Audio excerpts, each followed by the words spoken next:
Cette jeune fille atteinte d'un cancer est sur le point de mourir, mais découvre que son père, qui ne l'a jamais reconnue, est sur le point de se marier. Elle interrompt le mariage de son père millionnaire.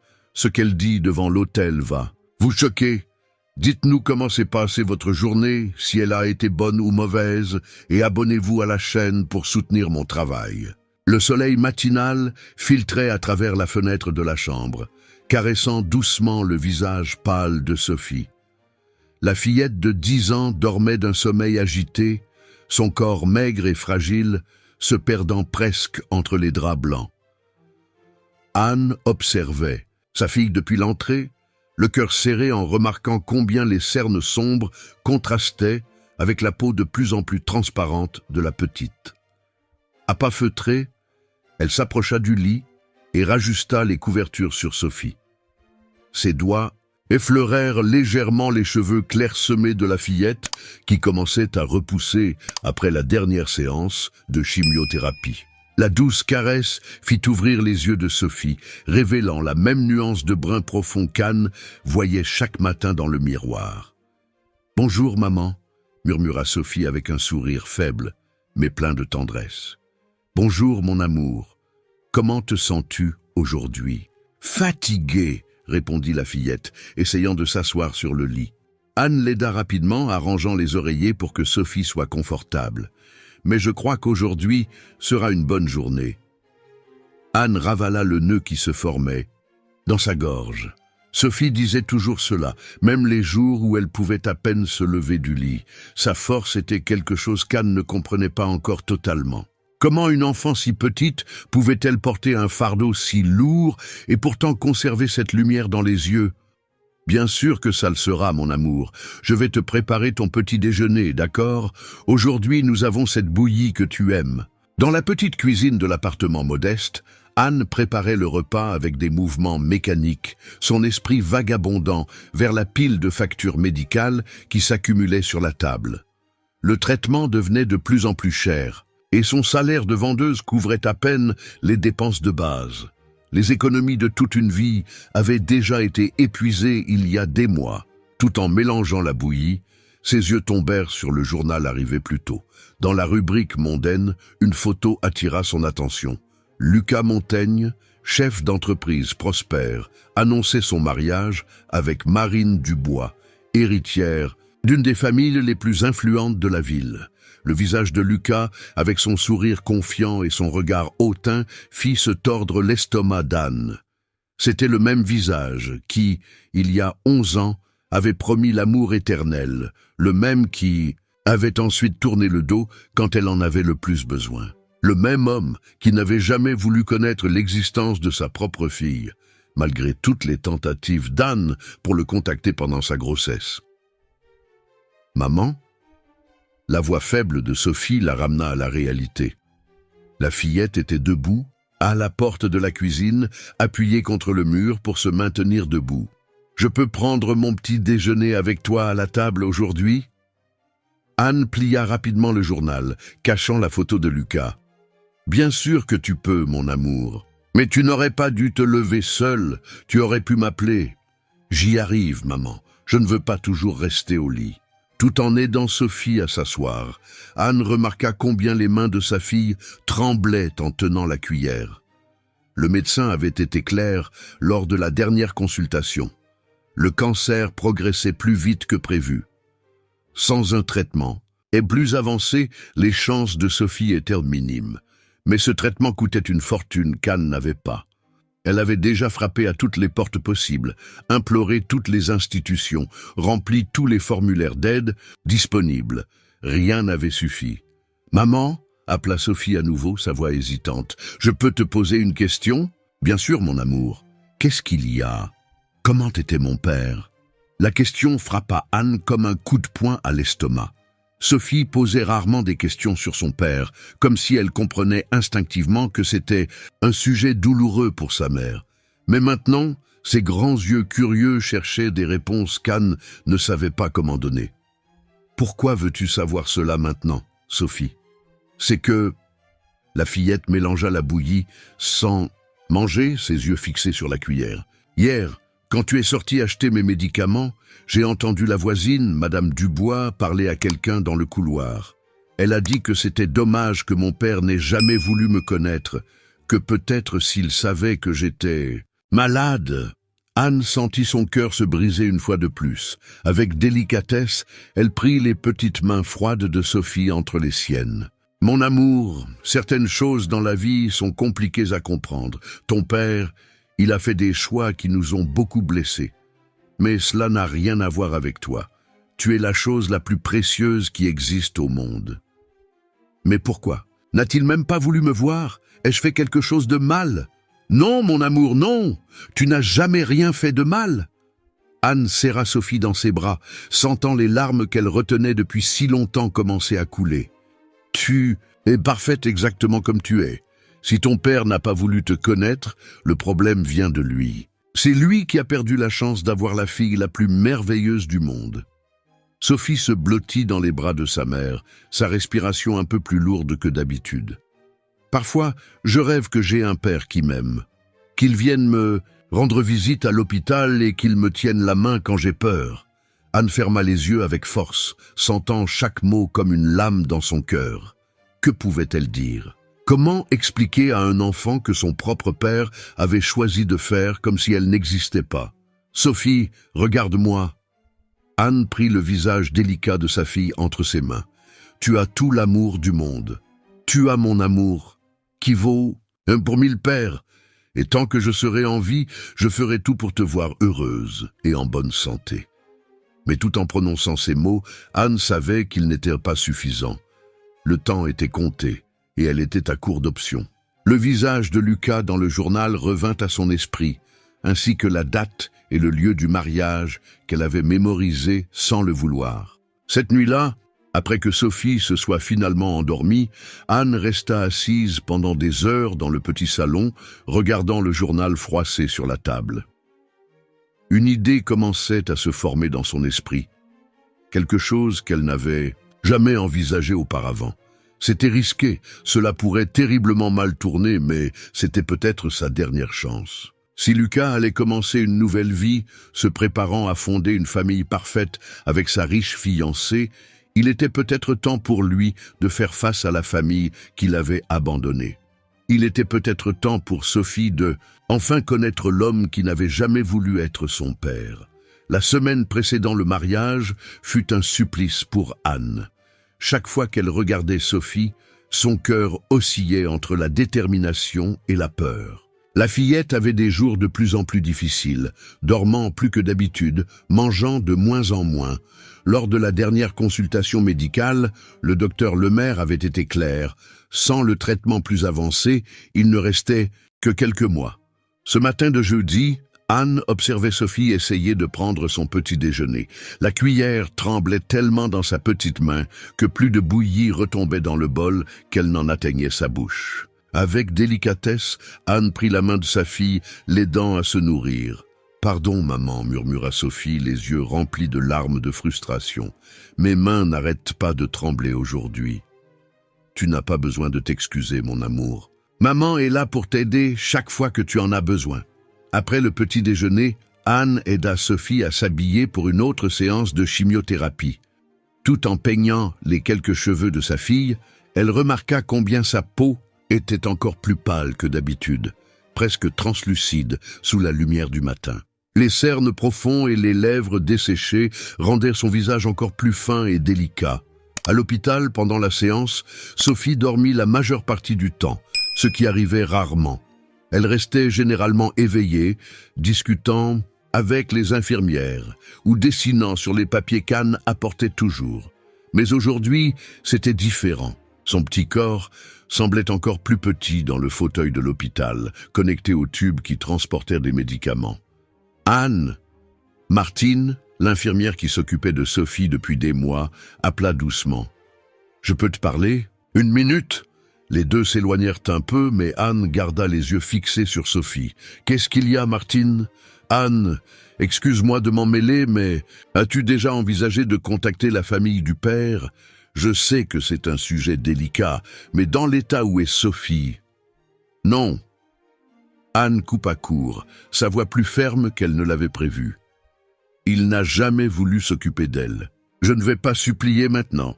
Martine soupira, posant une main sur l'épaule d'Anne. Je sais que c'est difficile, mais parfois nous devons avaler notre fierté quand il s'agit de nos enfants. Sophie a besoin de ce nouveau traitement, Anne.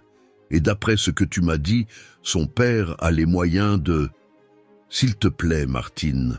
Anne ferma les yeux, sentant les larmes qu'elle luttait pour contenir. Tu ne comprends pas, ce n'est pas seulement de la fierté. Il était au courant de la grossesse. Il était au courant quand elle est née. Il était au courant chaque fois que j'ai essayé de le contacter. Et jamais, pas une seule fois, il n'a manifesté le moindre intérêt. Les gens changent, Anne. Peut-être que maintenant il va se marier. Anne rit sans joie. Avec une femme riche, de la haute société, il va fonder la famille parfaite qu'il a toujours voulu. Il n'a pas besoin d'une fille malade pour gâcher ses plans. À ce moment-là, Sophie bougea dans le fauteuil, ses yeux s'ouvrant lentement. « Maman !» Anne revint rapidement vers sa fille, forçant un sourire. « Je suis là, mon amour. Tout va bien ?»« J'ai froid, » murmura Sophie, ses dents claquant légèrement. Anne prit immédiatement une autre couverture, recouvrant sa fille avec soin. Tout en ajustant le tissu autour du corps fragile de Sophie, elle remarqua combien sa peau était glacée, beaucoup plus que d'habitude. « Martine !» appela-t-elle, sans pouvoir cacher la panique dans sa voix. « Il y a quelque chose qui ne va pas, elle est très froide. » L'infirmière arriva rapidement, vérifiant les signes vitaux de Sophie. Son visage professionnel ne parvenait pas à masquer complètement son inquiétude. « Je vais appeler le médecin. » Les minutes suivantes furent un tourbillon d'activité. Le docteur Lemaire arriva, examina Sophie, ordonna des examens d'urgence. Anne observait tout comme si elle était dans un cauchemar, son cœur battant si fort qu'elle pensait qu'il allait exploser. « Anne !» Le docteur Lemaire l'appela à l'écart. Son visage était grave, plus qu'elle ne l'avait jamais vu. « Nous devons parler. Sophie présente des signes indiquant que le cancer pourrait s'être propagé plus que nous ne le pensions. Nous allons faire quelques examens pour confirmer, mais si c'est le cas, le temps que nous avions estimé pourrait être réduit. » Anne sentit ses jambes flancher. Martine apporta rapidement une chaise, l'aidant à s'asseoir. « Combien de temps ? Je ne peux pas le préciser sans les examens, mais des semaines peut-être. 1 mois ou 2 au maximum, si nous ne parvenons pas à démarrer le nouveau traitement immédiatement. »« Mais c'est plus de 300 000 €, murmura Anne, sa voix se brisant. « Comment vais-je trouver cette somme en quelques semaines ?» Le médecin posa une main sur son épaule. « Anne, je sais que c'est difficile, mais es-tu sûre qu'il n'y a personne qui puisse t'aider?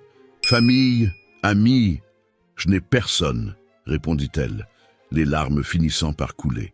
« Je n'ai que Sophie. » Après tous les examens, il faisait déjà nuit quand elles rentrèrent à la maison. Sophie était épuisée, ayant du mal à garder les yeux ouverts. Anne la porta du taxi jusqu'à l'appartement, effrayée de voir à quel point elle était légère. Après avoir mis Sophie au lit et s'être rassurée qu'elle dormait, Anne alla dans le salon. Sur la table, le journal était encore ouvert à la page de l'annonce du mariage. La photo de Lucas lui souriait, son visage soigné rayonnant de succès et de bonheur. Les mains tremblantes, Anne prit le journal. L'église où se déroulerait la cérémonie était l'une des plus traditionnelles de la ville. Le mariage aurait lieu samedi, dans 2 jours. Toute la haute société serait présente pour célébrer l'union de l'entrepreneur prospère avec l'héritière de la famille Dubois. Anne regarda en direction de la chambre de Sophie, entendant sa respiration lourde même à cette distance. Sa fille était en train de mourir. Sa petite fille, si petite et innocente, était en train de perdre la bataille contre une maladie cruelle. Et l'homme qui pourrait l'aider, qui avait entre ses mains le pouvoir de lui sauver la vie, préférait faire comme si elle n'existait pas. À ce moment-là, quelque chose changea à l'intérieur d'Anne. La douleur et le désespoir des derniers mois se transformèrent en une détermination farouche. Lucas avait peut-être choisi d'ignorer l'existence de Sophie, mais il ne pourrait plus faire semblant de ne pas la voir. Il devrait regarder dans les yeux la fille qu'il avait abandonnée, ne serait-ce qu'une seule fois. Les mains fermes, Anne prit une feuille de papier et commença à écrire. Elle planifia chaque détail de ce qu'elle ferait. Elle n'avait pas beaucoup d'argent, mais elle en avait assez pour acheter une robe simple pour Sophie, quelque chose de beau qui la ferait se sentir spéciale, même si ce n'était que pour quelques heures. Le son de Sophie qui toussait la ramena à la réalité. Anne courut dans la chambre, trouvant sa fille assise sur le lit, son petit corps secoué par la force de la toux. Quand elle réussit finalement à se calmer, il y avait des taches de sang sur le mouchoir qu'elle utilisait pour couvrir sa bouche. « Maman !» appela Sophie, sa voix plus faible qu'un murmure. « J'ai peur. » Anne s'assit sur le lit, prenant sa fille dans ses bras. « Tu n'as pas besoin d'avoir peur, mon amour. Maman va prendre soin de toi. Tout ira bien, je te le promets. » Tout en berçant Sophie pour la rendormir, Anne sentit les larmes couler sur son visage. Il n'y avait plus de choix. Samedi, elle emmènerait Sophie au mariage. Lucas devrait voir le résultat de ses choix. Il devrait faire face à la fille qu'il était en train de perdre sans jamais l'avoir connue. Mais tout en faisant ses plans, Anne ne pouvait pas imaginer les conséquences que sa décision aurait. Elle ne pouvait pas savoir que ce samedi changerait à jamais non seulement la vie de Sophie, mais celle de toutes les personnes impliquées. Le vendredi se leva gris, comme si le ciel partageait le poids qu'Anne portait dans sa poitrine. Elle avait passé la nuit blanche, assise au bord du lit de Sophie, observant chaque respiration difficile de sa fille. Le sang sur le mouchoir de la veille la hantait encore, ainsi que les mots du médecin sur le temps qui restait. Sophie se réveilla, plus tard que d'habitude, ses yeux mettant du temps à se concentrer sur l'environnement qui l'entourait. Anne remarqua combien ses mains tremblaient encore plus que la veille, combien sa peau semblait presque transparente sous la faible lumière qui entrait par la fenêtre. « Bonjour, mon amour », dit Anne doucement, aidant Sophie à s'asseoir. « Comment te sens-tu » ? « Fatiguée, répondit Sophie, sa voix n'étant plus qu'un murmure, « et ma tête me fait un peu mal. » Anne prit immédiatement les médicaments contre la douleur, aidant Sophie à les prendre avec de petites gorgées d'eau. Chaque mouvement semblait coûter un effort immense à la fillette, comme si son corps était trop lourd à commander. « Sophie !» commença Anne, s'asseyant au bord du lit. « Je veux t'emmener dans un endroit spécial demain. Tu penses que tu peux ?» Les yeux de Sophie s'illuminèrent légèrement, ce qui arrivait de plus en plus rarement ces derniers jours. « Quel endroit, maman ?» Anne hésita un instant. Comment expliquer à une enfant de 10 ans qu'elle allait l'emmener au mariage du père qui n'avait jamais voulu la connaître? Comment préparer sa fille à un moment qui pourrait être à la fois libérateur et dévastateur? « C'est une surprise, » répondit-elle finalement. « Mais nous devons acheter une belle robe pour toi. Que dirais-tu d'aller au centre commercial aujourd'hui ?» Sophie essaya de sourire, mais l'effort sembla épuiser ses dernières énergies. « Je ne sais pas si je peux marcher autant, maman. Ne t'inquiète pas pour ça. Je vais commander un taxi et tu pourras utiliser le fauteuil roulant que l'assistante sociale nous a prêté. Ce sera rapide, je te promets. » Après un petit déjeuner que Sophie toucha à peine, Anne l'aida à s'habiller. Le processus, qui était autrefois si simple, prenait maintenant près d'1 heure. Chaque mouvement devait être calculé pour ne pas causer plus de douleur ou d'inconfort. Lorsqu'elles réussirent enfin à sortir de la maison, le soleil était déjà haut dans le ciel. Au centre commercial, Anne poussait le fauteuil roulant avec précaution, son cœur se serrant en voyant comment les gens regardaient Anne-Sophie. Certains avec pitié, d'autres détournant rapidement le regard, comme si la vision d'un enfant si malade était trop perturbante à supporter. Dans la boutique de robes, une jeune vendeuse s'approcha avec un sourire sincère, ce qu'Anne remercia silencieusement. Il était rare de trouver des personnes qui ne se laissaient pas intimider par l'apparence fragile de Sophie. « Bonjour, princesse !»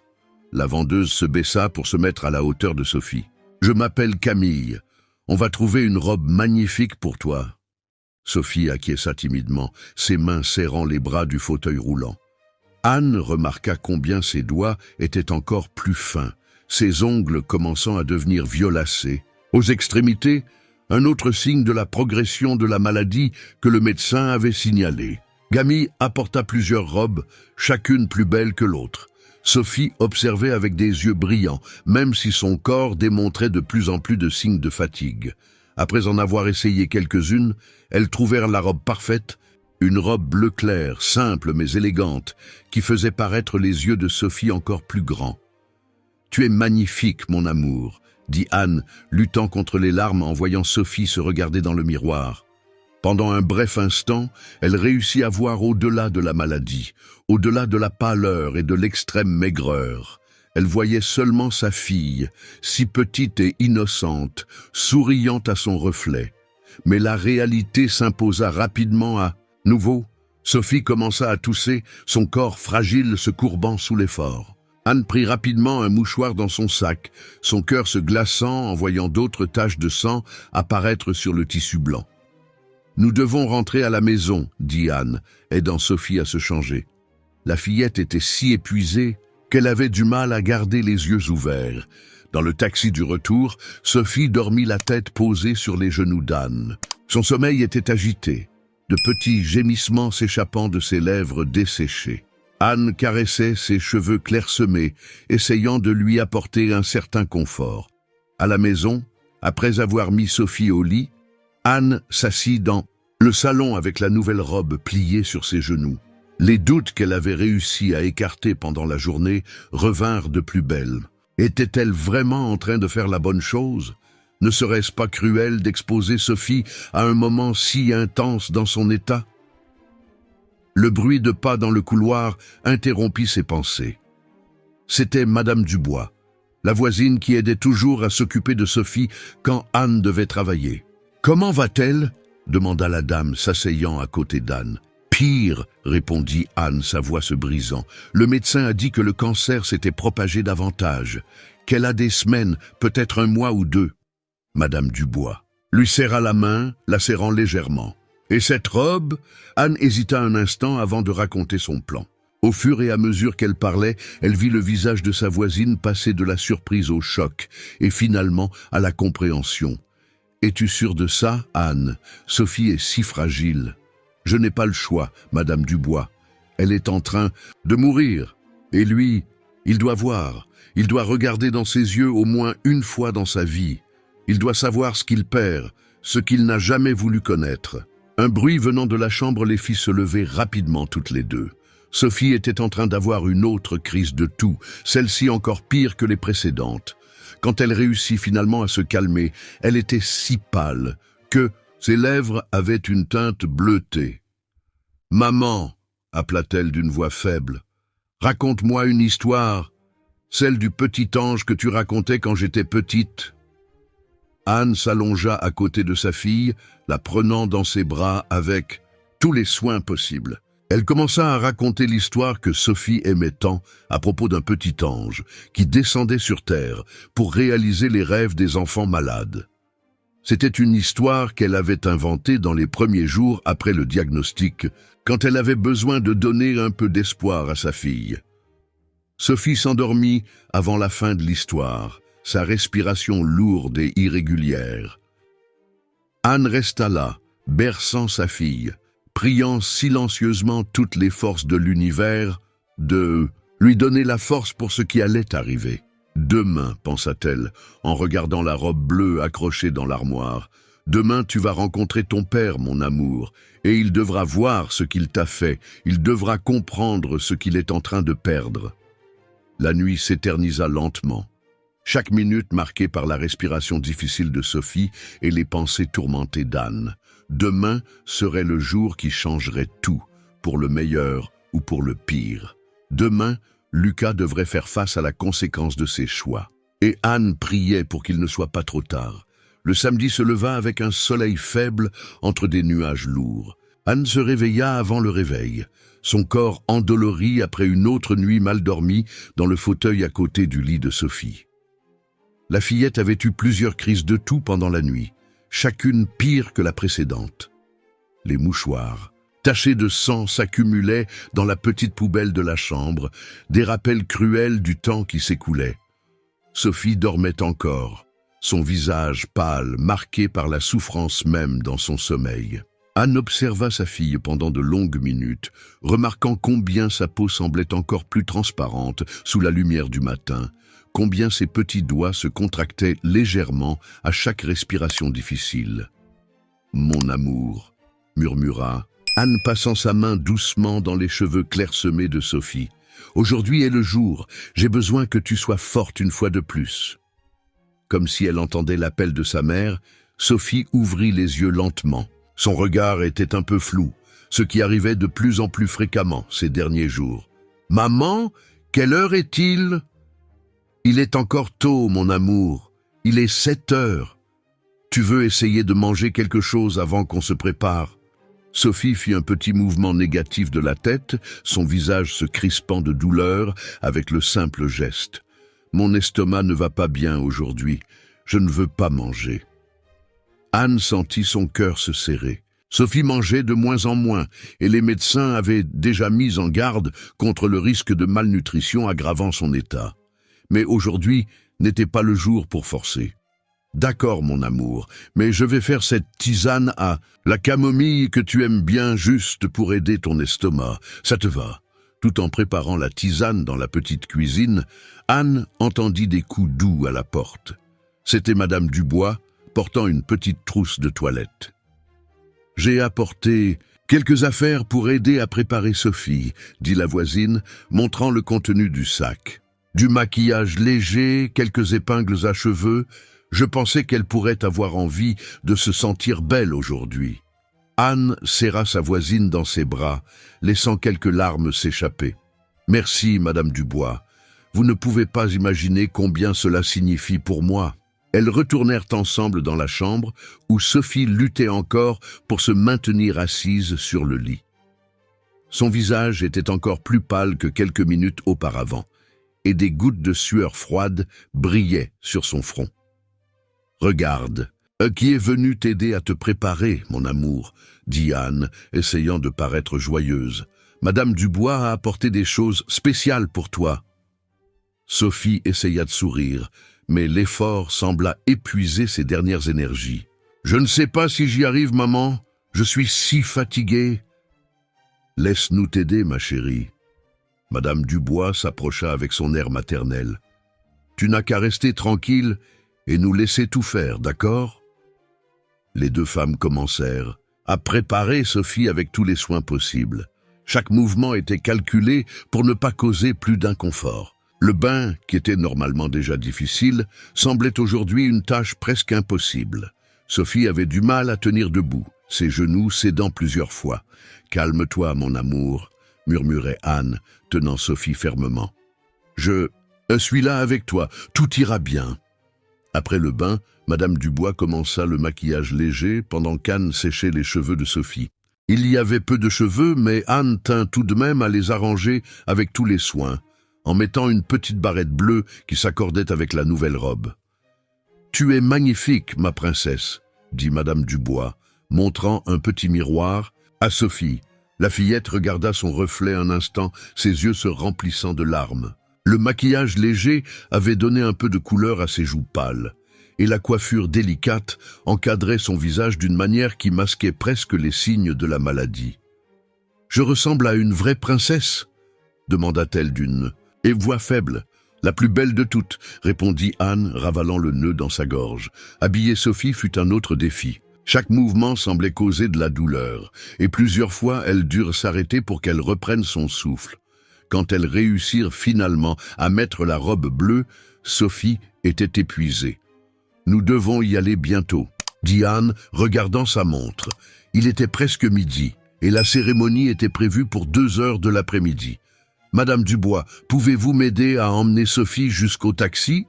La voisine acquiesça, mais son visage montrait de l'inquiétude. « Anne, es-tu sûre? Elle est si fragile aujourd'hui. »« Je n'ai pas le choix, » répondit Anne à voix basse, pour que Sophie n'entende pas. « C'est peut-être la dernière chance. » Pendant que Madame Dubois aidait Sophie à s'installer dans le fauteuil roulant, Anne rassembla tout ce dont elles auraient besoin, les médicaments contre la douleur, des mouchoirs propres, une bouteille d'eau. Ses mains tremblaient légèrement en rangeant tout dans son sac. Dans le taxi, Sophie posa sa tête sur les genoux d'Anne, ses yeux se fermant de fatigue.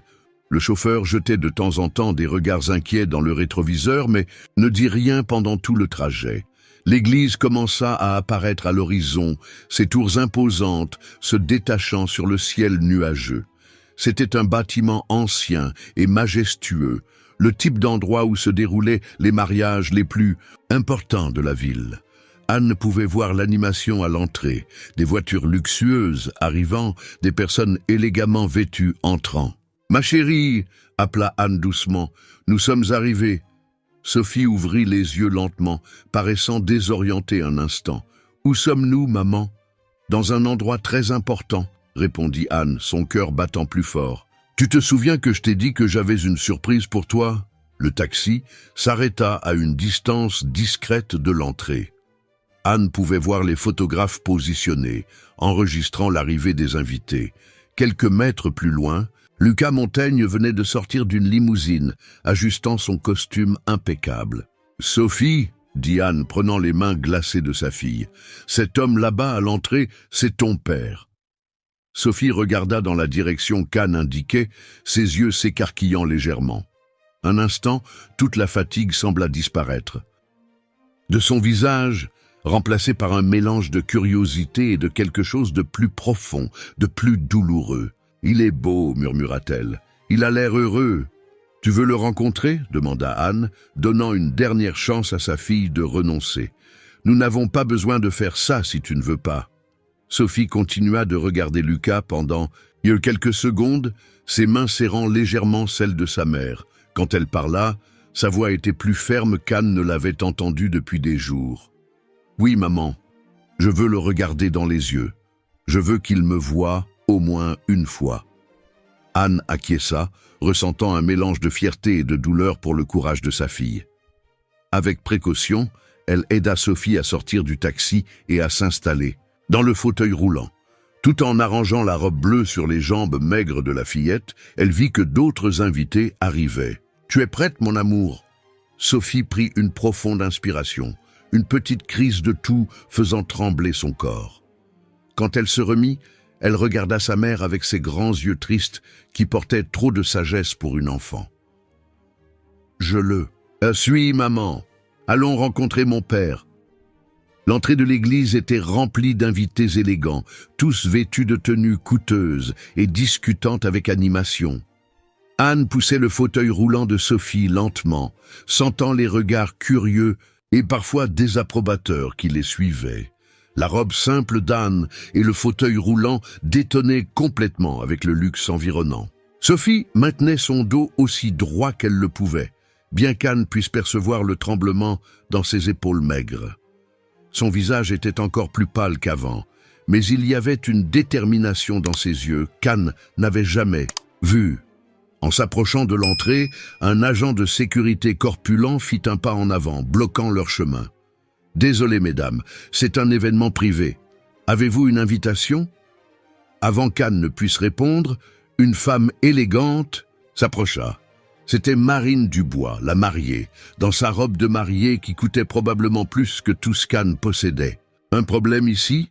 demanda Marine, ses yeux parcourant Anne et Sophie avec curiosité. « Ces personnes n'ont pas d'invitation, madame, » expliqua l'agent de sécurité. Marine était sur le point de dire quelque chose quand ses yeux rencontrèrent ceux de Sophie. Il y eut un moment de silence, comme si quelque chose dans le regard de la fillette l'avait touché profondément. « Laissez-les entrer, » dit Marine doucement. « Quelque chose me dit qu'elles ont une raison importante d'être ici. » L'agent de sécurité hésita, mais s'écarta. En passant devant lui, Sophie eut une autre crise de toux. Anne prit rapidement un mouchoir, son cœur se serrant en voyant d'autres taches de sang apparaître sur le tissu blanc.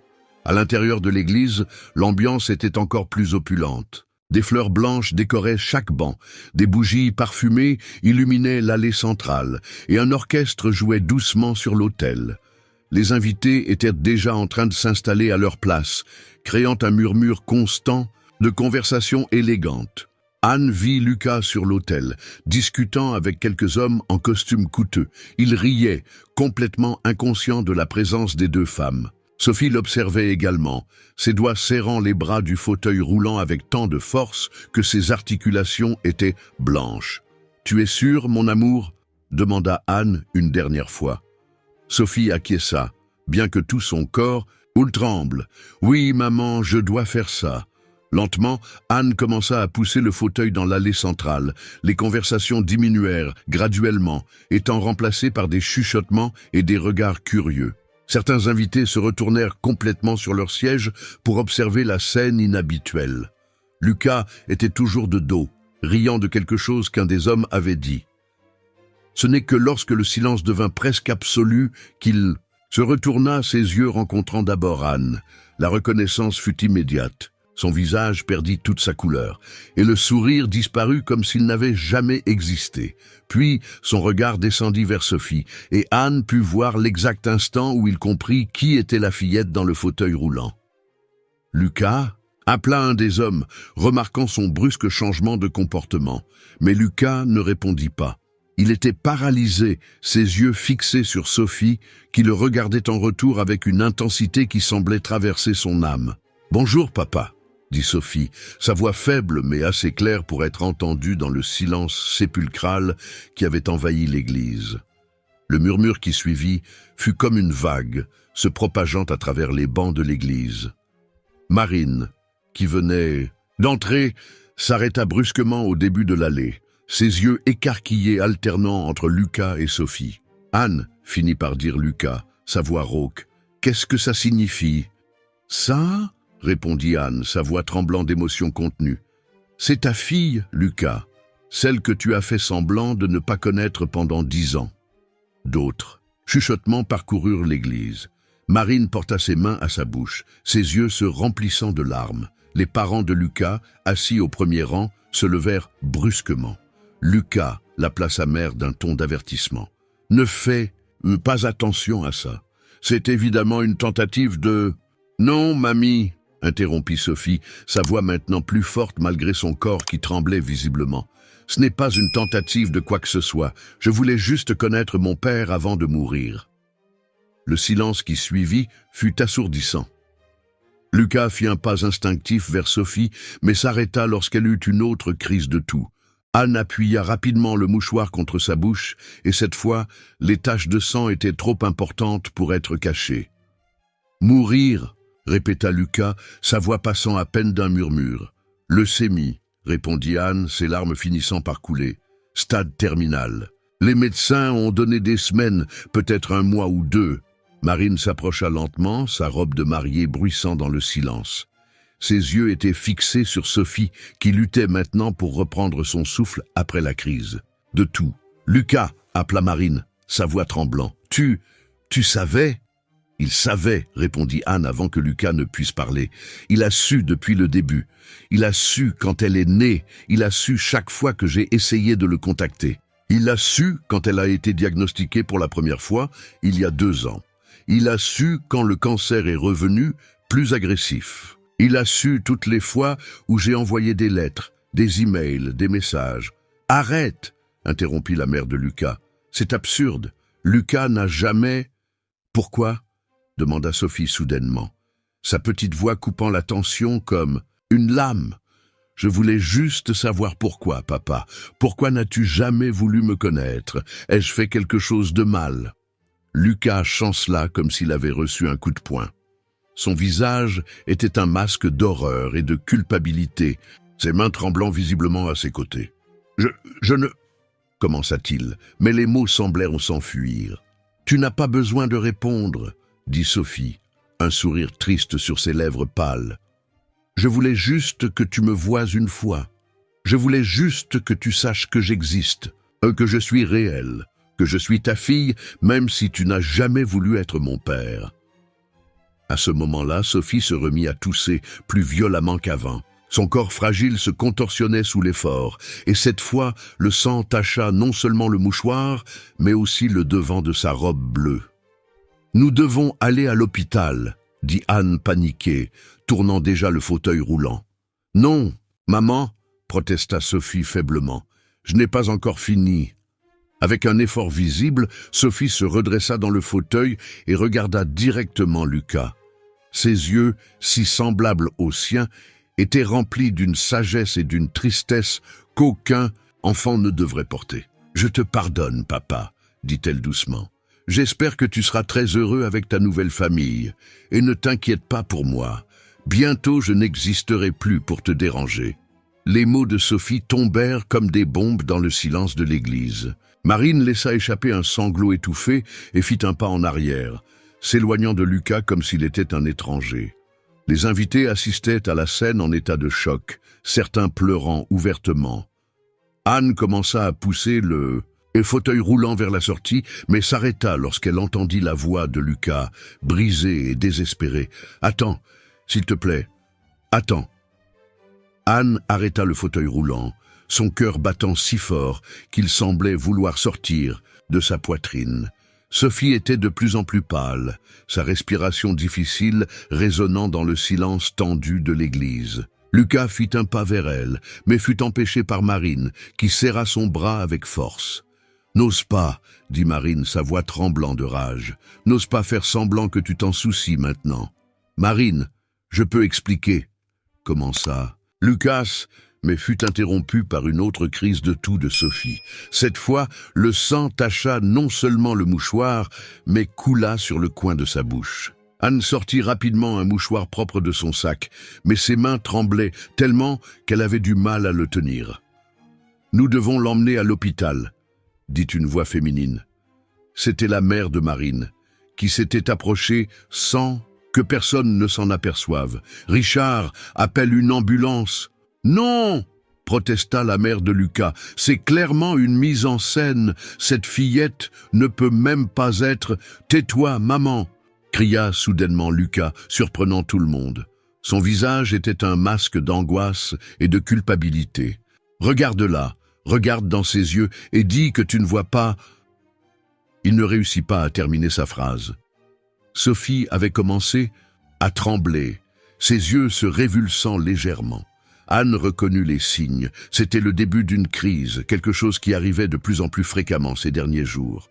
« Mon amour, regarde-moi » supplia Anne, désespérément, s'agenouillant devant le fauteuil roulant. « Respire lentement, comme on s'est entraîné. S'il te plaît, ma chérie. » Marine retira soudainement son voile et jeta son bouquet de côté, courant vers elle. « Je suis infirmière » expliqua-t-elle rapidement, commençant déjà à vérifier les signes vitaux de Sophie. « Elle est en train de faire un choc. Nous devons l'allonger. » Avec l'aide de Marine, Anne réussit à sortir Sophie du fauteuil et à l'allonger sur le sol de l'église. Les invités s'approchèrent, formant un cercle autour d'elle. Certains pleuraient ouvertement, d'autres filmaient avec leur téléphone portable, ignorant les demandes désespérées de respect de la vie privée. « L'ambulance est en route », informa quelqu'un. Lucas restait paralysé, observant sa fille lutter pour respirer. Son visage était aussi pâle que celui de Sophie, et ses mains tremblaient visiblement à ses côtés. « Pourquoi ne m'as-tu jamais rien dit ?» demanda Marine, tout en aidant à maintenir Sophie stable.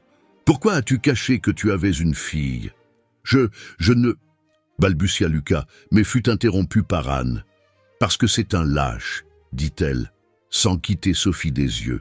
« Parce qu'il était plus facile de faire semblant qu'elle n'existait, et pas que d'assumer ses responsabilités, parce que sa précieuse réputation était plus importante que sa vie. »« Ce n'est pas vrai, » protesta la mère de Lucas. « Nous avons protégé notre fils d'une... »« D'une quoi ?» cria Anne, se tournant enfin pour la regarder. « D'une grossesse non désirée, d'une erreur de jeunesse ? C'est ça, Sophie, pour vous, une erreur ?» Le silence qui suivit fut assourdissant. Sophie ouvrit les yeux lentement, son regard croisant celui de Lucas. « Papa » appela-t-elle, sa voix n'étant plus qu'un murmure. « Je ne voulais pas gâcher ton mariage. Je voulais juste que tu saches que j'existe, que je suis réel. » Lucas tomba à genoux à côté d'elle, des larmes coulant sur son visage. « Je sais que tu es réel. Pardonne-moi, s'il te plaît. »« Ne pleure pas, papa, » dit Sophie, levant une main tremblante pour toucher le visage de Lucas. « Tout va bien. Bientôt, tu n'auras plus à t'inquiéter pour moi. »« Ne parle pas comme ça, » sanglota Lucas, tenant la petite main glacée de Sophie. « Tout va bien aller, je te promets. Je vais m'occuper de toi. Je vais... » Il est trop tard, interrompit Anne, sa voix chargée d'amertume. Où étais-tu quand elle avait besoin d'un père? Où étais-tu quand elle pleurait de douleur pendant la chimiothérapie? Où étais-tu quand je devais choisir entre acheter ses médicaments ou de la nourriture? Marine, qui surveillait toujours les signes vitaux de Sophie, laissa échapper un sanglot étouffé. « Lucas, comment as-tu pu ?»« Je ne savais pas » cria Lucas désespérément. « Je jure que je ne savais pas qu'elle était malade. Si j'avais su... » « Mensonge !» explosa Anne. « J'ai envoyé des lettres, des emails, des messages. J'ai essayé de contacter ton bureau, ta famille. Tu savais, Lucas, tu as toujours su. Tu as juste choisi d'ignorer. » Sophie se remit à tousser, son corps fragile se contorsionnant sous l'effort. Le sang tachait maintenant non seulement sa robe, mais aussi le tapis rouge de l'église. « La tension baisse !» informa Marine avec urgence. « Où est cette ambulance ?» Comme en réponse, le son des sirènes commença à se rapprocher. Des ambulanciers entrèrent en courant dans l'église, poussant un brancard à travers la foule d'invités. « C'est ma fille », dit Lucas lorsqu'ils commencèrent à examiner Sophie. « Elle a la leucémie, elle est en phase terminale. »« Votre fille ?» demanda un des ambulanciers avec incrédulité. « Et où sont les documents médicaux, l'historique de son traitement ?» Lucas ouvrit la bouche. Mais aucun son n'en sortit. C'est Anne qui répondit, sa voix épuisée. « J'ai tout ici. Je suis... » Sa mère, la seule qui a toujours été présente. Pendant que les ambulanciers préparaient Sophie pour le transport, Marine se leva lentement, regardant Lucas comme si elle le voyait pour la première fois. « Il n'y aura pas de mariage, » dit-elle, simplement, retirant sa bague de fiançailles et la laissant tomber sur le sol de l'église. Je ne peux pas me marier avec quelqu'un capable d'abandonner sa propre fille. « Marine, s'il te plaît, » implora Lucas, mais elle s'était déjà retournée et avait commencé à marcher vers la sortie. « Je vais avec vous dans l'ambulance, » dit-elle à Anne. « Je suis infirmière, je peux aider. » Anne acquiesça, reconnaissante de l'aide inattendue. Pendant que les ambulanciers emmenaient Sophie, Lucas essaya de les suivre, mais fut empêché par son père. « Fils, réfléchis bien, » dit l'homme plus âgé à voix basse. « Tu vas tout gâcher à cause d'une... »« Lâche-moi !» cria Lucas, repoussant son père. « J'ai déjà perdu trop de temps à vous écouter. Ma fille est en train de mourir, et je n'ai jamais... Il ne réussit pas à terminer sa phrase, tombant à genoux au milieu de l'église, sanglotant comme un enfant. Les invités commencèrent à se disperser, certains jetant des regards de dégoût dans sa direction, d'autres partant simplement en silence. Dans l'ambulance, Sophie tenait la main d'Anne avec toute la force qu'elle pouvait réunir. Ses yeux étaient mi-clos, mais un petit sourire flottait sur ses lèvres pâles. « Maman » murmura-t-elle, « il m'a vu, il m'a enfin vu. » Anne embrassa le front de sa fille, ses larmes coulant sur le visage pâle de Sophie. « Oui, mon amour, il t'a vu, tout le monde t'a vu. » Pendant que l'ambulance traversait la ville avec ses sirènes hurlantes, Anne ne pouvait s'empêcher de penser qu'il était peut-être trop tard. Peut-être que le prix pour que Lucas finisse par voir sa fille était trop élevé. Marine, assise de l'autre côté du brancard, tenait l'autre main de Sophie, ses yeux ne quittant jamais les moniteurs qui affichaient les signes vitaux de plus en plus faibles de la fillette. « Elle est tout son portrait », murmura Marine, plus pour elle-même que pour les autres. « Comment a-t-il pu faire ça ?» Anne n'avait pas de réponse. À ce moment-là, tout ce qui comptait était Sophie, sa respiration difficile et irrégulière, sa peau de plus en plus froide, sa lutte pour rester consciente. « Tiens bon, mon amour, » murmura Anne. « S'il te plaît, tiens bon, juste encore un peu. » Les urgences étaient un chaos lorsque l'ambulance arriva. Sophie fut rapidement emmenée dans la salle de réanimation, laissant Anne à l'extérieur avec Marine, toujours vêtue de sa luxueuse robe de mariée, maintenant tachée du sang de Sophie. « Famille de Sophie Reiss » appela un médecin, sortant de la salle de réanimation après ce qui parut une éternité. « Je suis sa mère » s'avança Anne, son cœur s'arrêtant presque en voyant l'expression grave sur le visage du médecin. « Madame, votre fille est dans un état critique. Le cancer a causé des dommages importants à son système immunitaire et elle présente maintenant de graves complications pulmonaires. Nous devons la transférer immédiatement en soins intensifs. Anne sentit ses jambes flancher. Marine la soutint rapidement, l'aidant à s'asseoir sur une des chaises du couloir. Combien de temps lui reste-t-il ? Réussit à demander Anne, sa voix passant à peine. Le médecin hésita un instant. Au rythme actuel de la détérioration, peut-être quelques jours, à moins que nous ne puissions commencer. Le traitement expérimental que le docteur Lemaire a mentionné dans son dossier. Mais ça coûte plus de 300 000 €, murmura Anne, les larmes coulant sur son visage. Je n'ai pas... Je paie, interrompit une voix masculine. C'était Lucas, debout au bout du couloir, portant toujours son costume de mariage, maintenant froissé et taché. Je paie n'importe quel traitement dont elle a besoin. Anne se leva brusquement, la colère lui donnant des forces qu'elle ne savait pas qu'elle avait encore. Maintenant tu veux aider, après 10 ans à ignorer son existence? Anne, s'il te plaît, implora Lucas, faisant un pas dans sa direction. Je sais que j'ai fait une erreur, je sais que je ne mérite pas ton pardon, mais laisse-moi essayer de faire quelque chose de bien. Laisse-moi essayer de sauver notre fille. Notre fille, rit Anne sans joie. Elle n'a jamais été notre fille, Lucas. Elle a toujours été seulement la mienne. La mienne à nourrir, la mienne à soigner, la mienne à consoler dans les nuits. De douleur, la mienne à tenir la main pendant la chimiothérapie. Anne, essaya d'intervenir Marine, mais Anne continua, des années d'amertume et de douleur débordant dans ses paroles. Où étais-tu quand elle a eu sa première crise de convulsion? Où étais-tu quand elle a perdu ses cheveux pour la première fois? Où étais-tu quand elle pleurait en demandant pourquoi son père n'avait jamais voulu la connaître?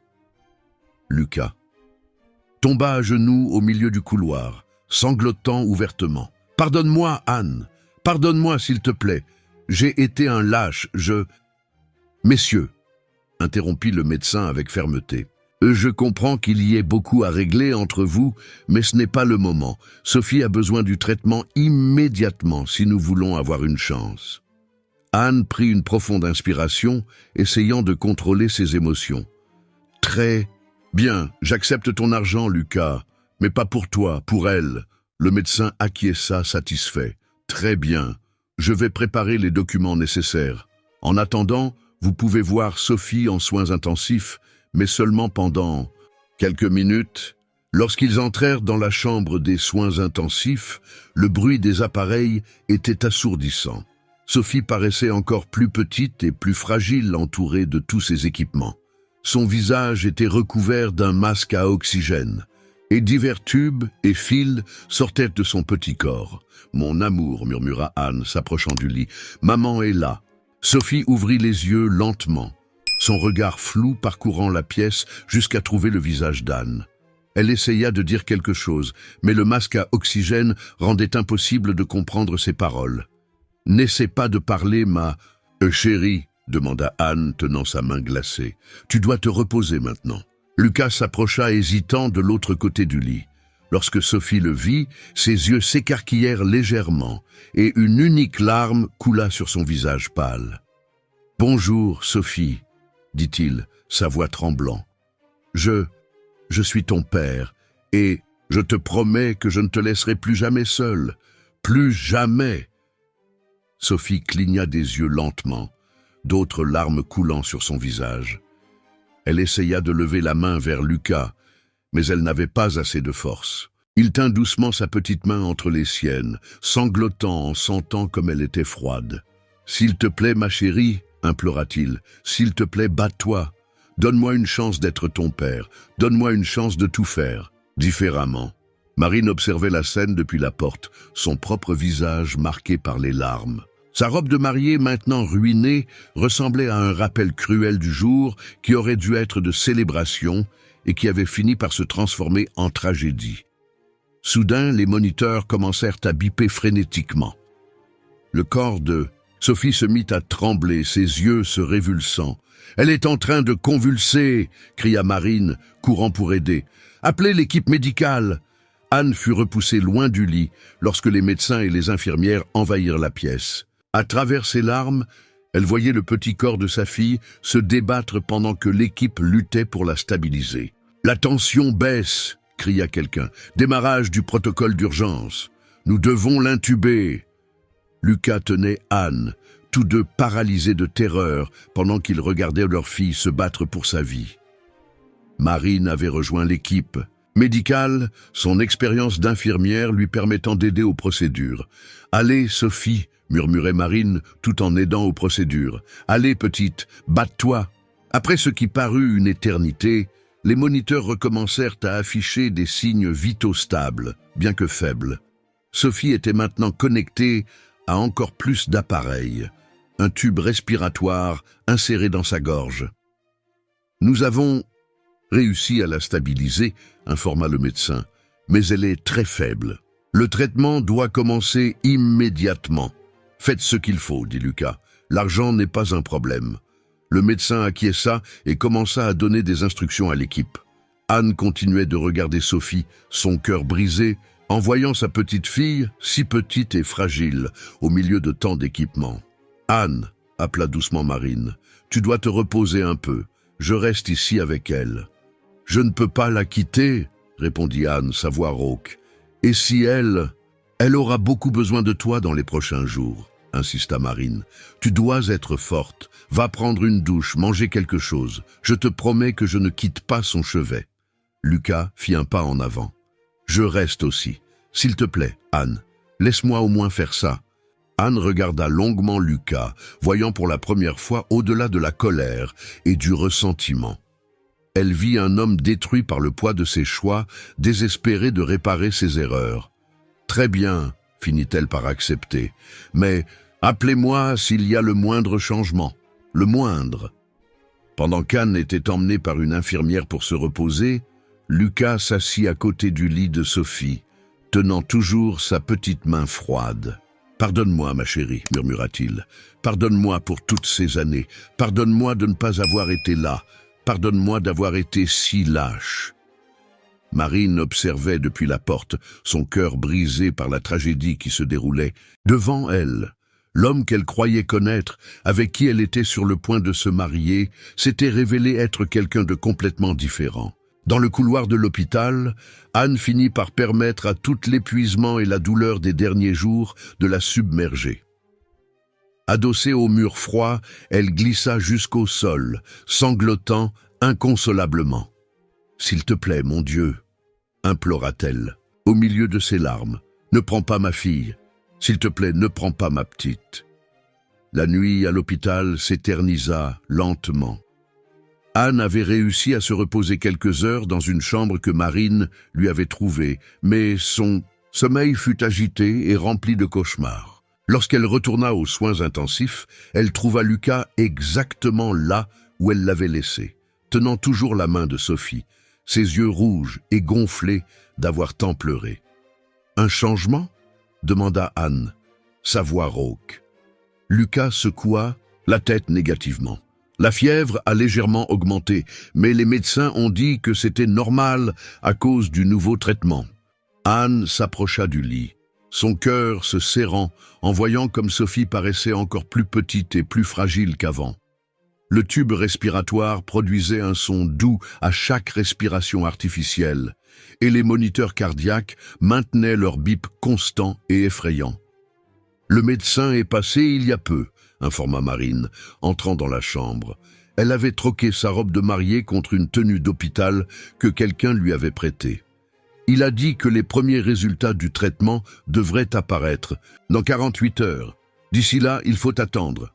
48 heures, répéta Anne, passant sa main doucement dans les cheveux clairsemés de Sophie. Ça paraît une éternité. Le silence qui suivit fut interrompu par l'arrivée des parents de Lucas. Le père, Albert, entra le premier, son visage affichant une irritation à peine contenue. Régine, la mère, le suivait de près, ses yeux évaluant critiquement la pièce. « Lucas, nous devons parler », dit Albert d'un ton autoritaire, « en privé. » « Je ne vais pas partir d'ici, » répondit Lucas sans quitter Sophie des yeux. « Fils, sois raisonnable, » intervint Régine. « Tu es en train de gâcher ta vie à cause d'une... D'une quoi, maman? Explosa Lucas, se tournant finalement pour les regarder. D'un mensonge, d'une erreur, c'est ça ma fille. Pour vous, nous ne savons même pas si elle est vraiment ta fille, argumenta Albert. Cette femme apparaît après 10 ans, voulant clairement de l'argent, et tu... Ça suffit, interrompit Marine, sa voix tranchante. Comment pouvez-vous être si cruel? Regardez-la, regardez cet enfant et dites que vous ne voyez pas Lucas en elle. Régine fit un pas en avant, son visage rouge de colère. Ne te mêle pas de ça, Marine. Tu as déjà fait assez en abandonnant mon fils devant l'autel. Je l'ai abandonné parce que j'ai découvert que j'allais me marier avec un homme qui a été capable d'ignorer sa propre fille pendant 10 ans. Répondit Marine. Et maintenant, je comprends pourquoi. Avec des parents comme vous... Sortez, demanda Anne soudainement, sa voix basse mais ferme. Sortez d'ici maintenant. Comment oses-tu?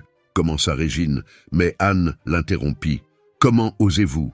Comment osez-vous venir ici, où ma fille se bat pour survivre? Et essayer de transformer ça en une dispute familiale? Sophie est en train de mourir. Ma petite fille est en train de mourir. Et tout ce à quoi vous arrivez à penser, c'est à votre réputation et à votre argent. Le moniteur cardiaque de Sophie commença à biper plus rapidement, ses battements s'accélérant même dans l'inconscience. Une infirmière entra rapidement dans la chambre. « S'il vous plaît, vous devez maintenir l'environnement calme », avertit-elle. La patiente peut sentir l'agitation même sous sédatif. Albert prit le bras de Régine, la tirant vers la porte. « Allons-y, ma chérie. Clairement, notre fils a choisi son camp. » Avant de sortir, Régine lança un dernier regard venimeux à Lucas. « Lorsque cette farce sera terminée, ne viens pas pleurer dans mes jupes. » Le silence qui suivit fut pesant. Lucas avait repris la main de Sophie, ses larmes coulant silencieusement. « Pardonne-moi, Anne, dit-il après un moment. Pardonne-moi d'avoir laissé ces gens contrôler ma vie pendant si longtemps. Pardonne-moi d'avoir été si faible. » Anne ne répondit pas immédiatement.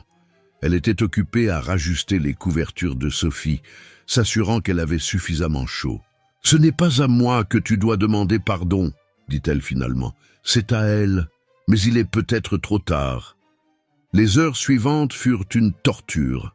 Les médecins entraient et sortaient constamment, vérifiant les signes vitaux de Sophie, ajustant les médicaments, vérifiant sa réponse au traitement. Chaque fois que la porte s'ouvrait, Anne sentait son cœur s'arrêter, craignant de mauvaises nouvelles. Marine restait avec eux, son expérience d'infirmière étant cruciale pour comprendre et expliquer chaque procédure, chaque changement sur les moniteurs. Elle avait appelé l'hôpital où elle travaillait et avait obtenu un congé d'urgence. « Pourquoi fais-tu ça ?» demanda Anne pendant un moment où Lucas était sorti prendre un café. « Pourquoi nous aides-tu après tout ?» Marine sourit tristement. « Parce que c'est la bonne chose à faire, et parce que c'est peut-être la chance pour Lucas de se racheter, d'être l'homme que je pensais qu'il était. » Au milieu de la nuit, Sophie commença à avoir une forte fièvre. Son petit corps tremblait violemment et les moniteurs déclenchaient des alarmes toutes les quelques minutes. « Nous devons faire baisser cette température, » dit le médecin, ordonnant « plus de médicaments. Son corps est trop faible pour lutter contre l'infection. » Anne observait impuissante pendant que l'équipe médicale travaillait sur sa fille. Lucas avait recommencé à pleurer, son visage enfoui dans ses mains. « S'il te plaît, ma chérie, » murmurait-il entre ses sanglots. « S'il te plaît, n'abandonne pas. Donne-moi une chance d'être ton père. S'il te plaît. » Les heures s'éternisaient. La fièvre finit par céder. Mais Sophie restait inconsciente, son corps luttant pour s'adapter au nouveau traitement. Anne ne quittait pas son chevet, chantant doucement les mêmes chansons de berceuse qu'elle avait l'habitude de chanter lorsque Sophie était bébé. « A-t-elle toujours été comme ça ?» demanda Lucas dans un moment de silence. « Si forte ?»« Oui, » répondit Anne, un petit sourire, triste sur les lèvres, « depuis sa naissance. Toujours à se battre, toujours à sourire, même dans les pires moments. « Parle-moi d'elle, » demanda Lucas doucement. « Parle-moi de tout ce que j'ai manqué. » Anne hésita un instant, mais commença alors à parler. Elle raconta le premier sourire de Sophie, ses premiers pas, ses premiers mots. Elle raconta comment elle avait toujours été une enfant douce et gentille, préoccupée par les autres, même lorsqu'elle souffrait elle-même. Lorsque le cancer est apparu pour la première fois, continua Anne, sa voix étranglée, elle venait d'avoir 8 ans. Lors de la première séance de chimiothérapie, au lieu de pleurer de peur, elle essayait de consoler les autres enfants dans la salle de traitement. Lucas écoutait tout en silence, les larmes coulant librement sur son visage. Marine, qui s'était endormie dans un fauteuil au coin de la pièce, se réveilla au son des voix et écoutait également attentivement. Le jour où ses cheveux ont commencé à tomber, poursuivit Anne, elle m'a demandé de tout raser d'un coup. Elle a dit qu'ainsi, elle pourrait donner ce qui restait pour faire des perruques pour d'autres filles. Elle venait de faire sa première chimio, elle ne se sentait pas bien. Et pourtant, elle ne pensait qu'à aider les autres. Elle est incroyable, commenta Marine doucement. Oui, acquiesça Anne, caressant le visage pâle de Sophie. Elle l'a toujours été. Et maintenant, sa voix se brisa, et pendant un moment, le seul son dans la pièce fut le bip constant des moniteurs et le bruit doux du respirateur. « Elle va s'en sortir », dit Lucas avec une conviction qui surprit tout le monde, lui y compris. « Elle est forte, c'est notre fille Anne, elle va se battre. » Anne le regarda, voyant pour la première fois une lueur de l'homme dont elle était tombée amoureuse tant d'années auparavant. « Notre fille », répéta-t-elle doucement, les mots portant le poids de 10 années d'absence et de douleur. À ce moment-là, les doigts de Sophie bougèrent légèrement entre ceux d'Anne. Ce fut un mouvement presque imperceptible, mais suffisant pour que tout le monde retienne sa respiration. « Sophie » appela doucement Anne. « Maman est là, ma chérie. Papa est là aussi. Nous sommes tous là avec toi. » Mais Sophie ne bougea plus. Les moniteurs continuaient leur bip constant, marquant la bataille silencieuse qu'elle menait pour sa vie. Dehors, le soleil commençait à se lever, marquant le début d'une nouvelle journée d'attente et d'espoir. Une journée qui pourrait apporter autant la guérison que les adieux. Et tout ce qu'ils pouvaient faire était d'attendre, de prier et d'aimer cette fillette qui, même dans le silence de sa lutte, leur enseignait à tous le vrai sens de la force et du pardon. Le 3e jour d'hospitalisation commença avec une nouvelle dévastatrice. Le médecin responsable du cas de Sophie réunit Anne, Lucas et Marine dans son bureau, son visage grave tandis qu'il expliquait la situation. « Le traitement n'a pas la réponse que nous espérions, » dit-il, montrant les derniers examens. « Son corps est trop faible pour supporter le médicament au dosage nécessaire. Nous sommes en train de perdre la bataille. » Anne sentit le sol se dérober sous ses pieds. Lucas, à ses côtés, laissa échapper un sanglot étouffé. « Combien de temps ?» demanda Marine, sa voix professionnelle ne parvenant pas à masquer complètement l'émotion. « Si nous continuons à ce rythme, 24 heures, peut-être moins, » répondit doucement le médecin. « Je suis désolé. » Anne se leva brusquement, titubant vers la porte. Elle ne pouvait plus rien entendre. Elle ne pouvait pas accepter qu'après tant de luttes, après tant de souffrances, sa petite fille était en train de perdre la bataille. Lucas la rattrapa dans le couloir, tenant ses bras pour l'empêcher de tomber. « Anne, attends! Lâche-moi » cria-t-elle se débattant. « Tout est de ta faute. Si tu avais aidé avant, si tu avais été présent, peut-être... » Sa voix se brisa, se transformant en sanglots désespérés. Lucas la tira dans ses bras, et pour la première fois depuis 10 ans, Anne ne résista pas. Tous deux glissèrent jusqu'au sol, pleurant ensemble leur fille qu'ils étaient en train de perdre. « Pardonne-moi » répétait Lucas entre ses sanglots. « Pardonne-moi s'il te plaît, je donnerai ma vie pour revenir en arrière, pour avoir été présent, pour avoir connu chaque moment. » Marine observait la scène avec le cœur brisé. Elle avait annulé définitivement son mariage ce matin-là, renvoyant la bague de fiançailles par la poste. Maintenant, en voyant Lucas et Anne unis dans leur douleur, elle savait qu'elle avait fait le bon choix. « Il doit y avoir quelque chose que nous pouvons faire, » dit-elle, s'agenouillant à côté d'eux. Un autre traitement, une alternative.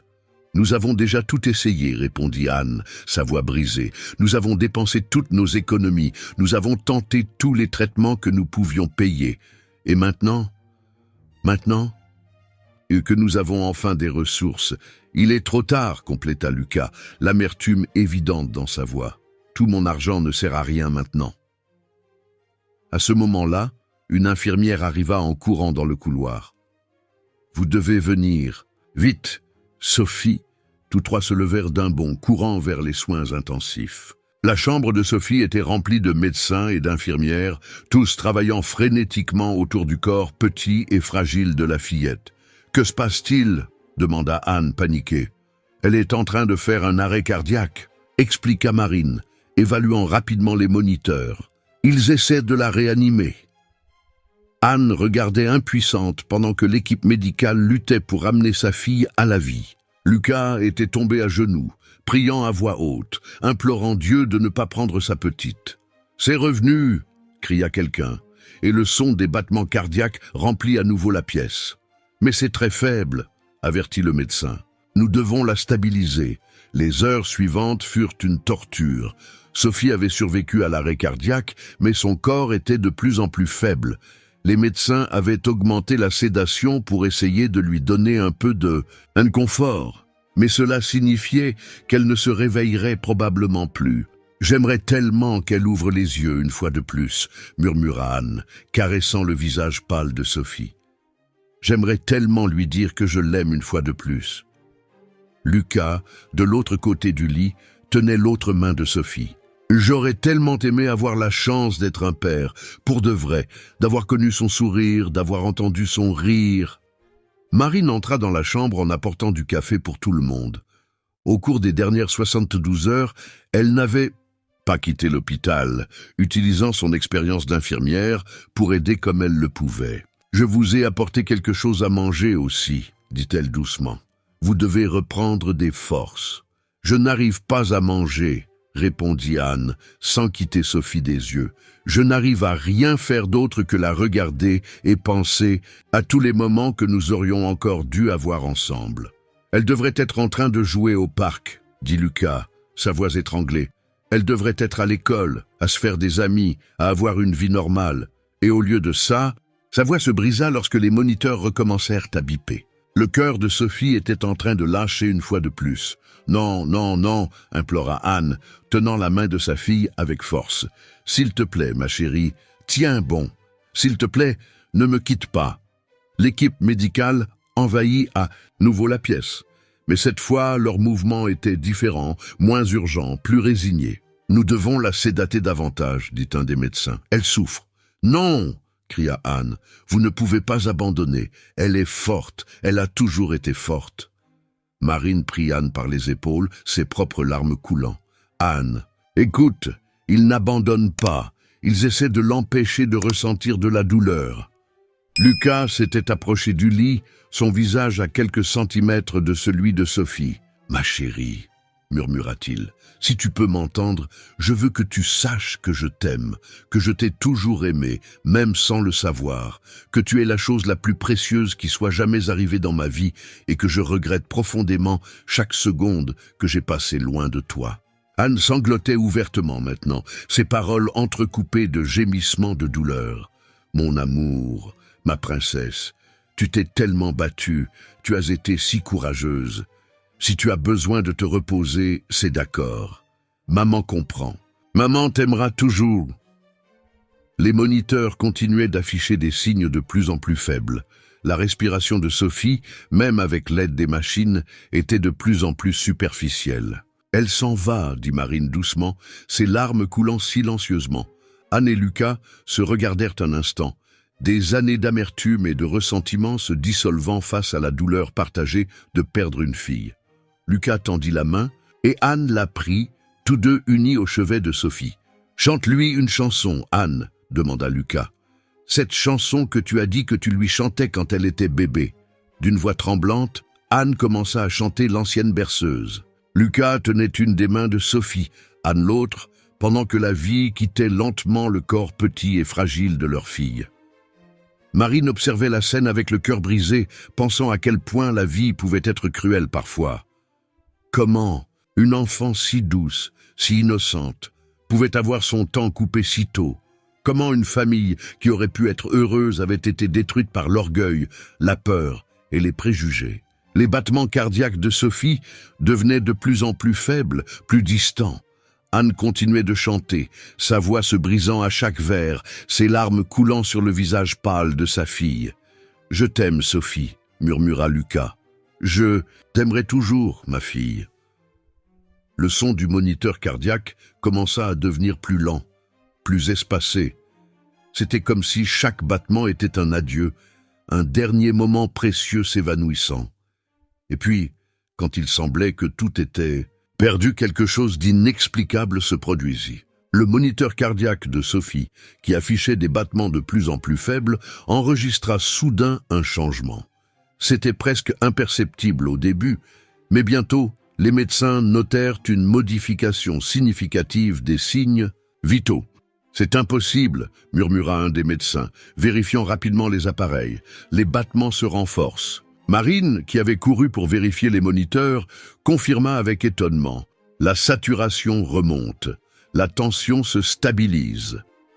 Anne et Lucas restaient paralysés, tenant toujours les mains de Sophie, n'osant pas croire à ce qui se passait. Le corps petit et fragile de leur fille, qui quelques instants auparavant semblait dire adieu à la vie, montrait maintenant des signes inexplicables de rétablissement. « Nous devons faire des examens immédiatement », ordonna le médecin, commençant déjà à mobiliser l'équipe. « Il se passe quelque chose ici. » Les heures suivantes furent une avalanche de tests, d'examens et de spécialistes entrant et sortant de la chambre.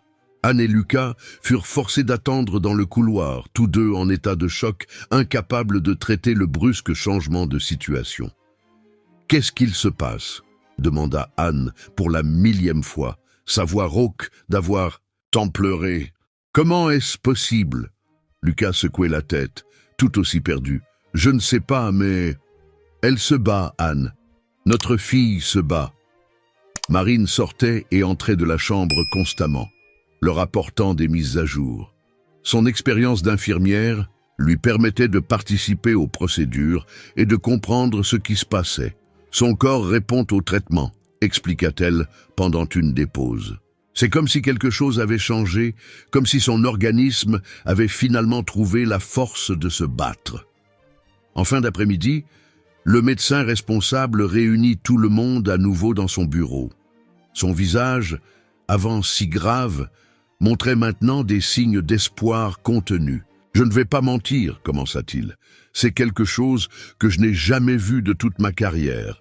Les examens montrent que le traitement expérimental, qui auparavant ne semblait pas fonctionner, est maintenant accepté par son organisme.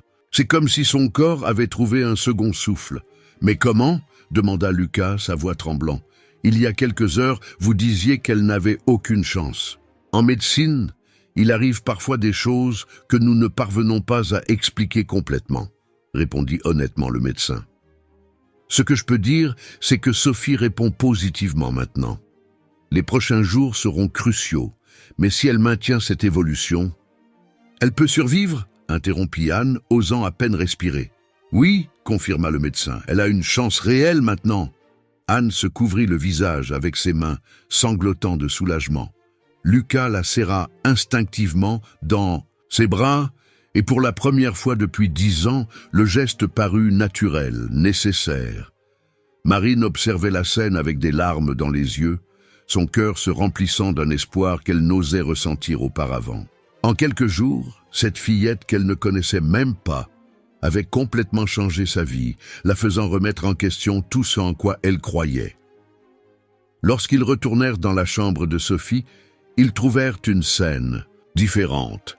Bien qu'elle soit toujours connectée à plusieurs appareils, sa couleur s'était légèrement améliorée et sa respiration paraissait moins laborieuse. « Regarde », murmura Anne, remarquant quelque chose. Elle essaie d'ouvrir les yeux. Tous s'approchèrent du lit, observant avec attente pendant que Sophie luttait pour se réveiller.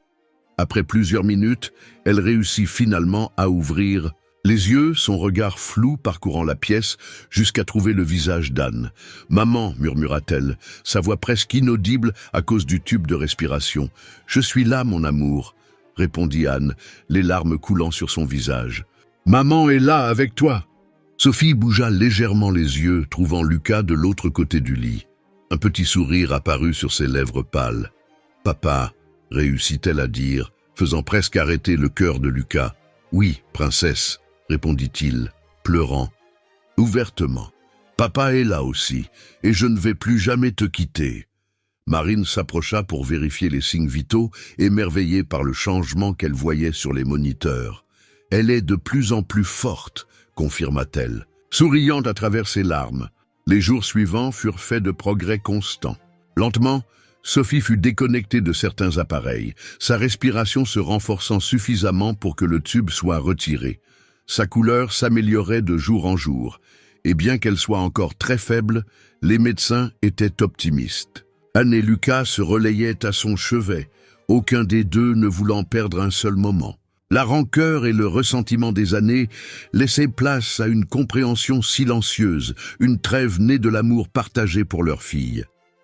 Marine restait présente, utilisant ses jours de congé de l'hôpital où elle travaillait pour aider aux soins de Sophie. La fillette s'était attachée à elle, souriant toujours lorsqu'elle la voyait entrer dans la chambre. Une semaine après le rétablissement inexplicable, Sophie était assise sur son lit, mangeant de la soupe avec l'aide d'Anne. Ses cheveux avaient commencé à repousser, de petites mèches foncées recouvrant sa tête.